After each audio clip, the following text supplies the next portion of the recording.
சேர்ந்தவர்களாக, மகான்களாக, சித்தர்களாக போற்றப்படுகிறார்கள். அதற்கு காரணம் என்னவென்றால், எல்லா ஜீவராசிகளைப் போல் நாமும் இந்த பூமியிலே இருந்து பிறந்து வாழ்ந்து மடிந்து விடலாம். அதை யாரும் கேள்வி கேட்க இயலாது.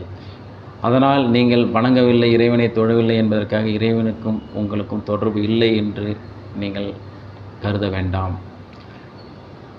நவக்கிரகங்கள் மற்றும் பஞ்சபூதங்களின் கட்டுப்பாட்டிலேயே நாம் ஒவ்வொரு ஜீவராசிகளும் இயங்கிக் கொண்டிருக்கிறோம்.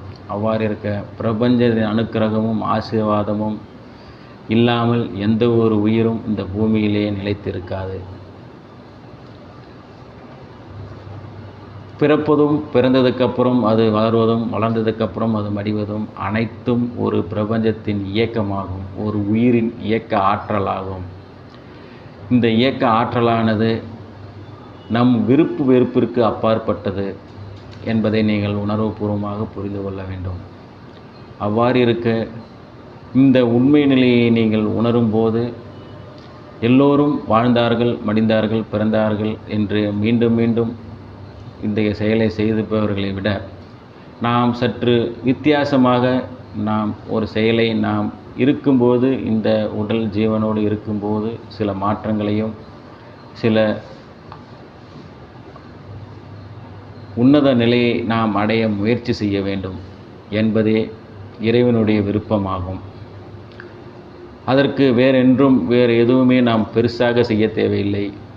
இறைவன் நம் உயிர்களிடத்து எவ்வாறு அன்பானவர்களாகவும் எந்தவிதமான விருப்பு வெறுப்பின்றி சமமாக பாவிக்கின்றானோ, அதேபோல் அதே எண்ணம் அதே அன்போடு நாமும் இறைவனோடு சமமாகவும் எந்த விதமான விருப்பு வெறுப்பின்றி ஆசாபாசங்களின்றி சமநிலையான இதயபூர்வமாக கருணையுள்ளத்தோடு இறைவனையும் நாம் தொழ வேண்டும் என்பதுதான் இறைவனுடைய விருப்பமாக இருக்கிறது. அதிலே இறைவன் என்பவன் வேறாகவும் நாம் வேறாகவும் இல்லை. அதையும் நீங்கள் புரிந்து கொள்ள வேண்டும். இறைவன் என்பவன் ஏற்கனவே நான் கூறியிருக்கிறேன், ஒவ்வொரு ஜீவராசிகளும் அணுவாகவும் அணுவின் அணுவாகவும் உயிர் ஆற்றல் பெற்று இருக்கிறான்.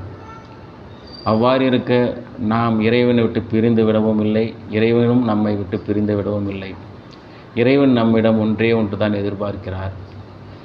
நம்மை எவ்வாறு இறைவன் கருணையுள்ளத்தோடு அணுகி நம்மை காத்து நிற்கிறாரோ, எந்த விதமான எதிர்பார்ப்புமின்றி நம்மை காத்து நம்மை போல் பல ஜீவராசிகளை காத்து ரசிக்கிறாரோ, அதே போல்தான் நாமும் இறைவன்பால் அன்பு செலுத்தி கருணையுள்ளத்தோடு எந்த விதமான எதிர்பார்ப்புமின்றி அந்த இறைவனோடு நாம் கலக்க வேண்டும் என்பது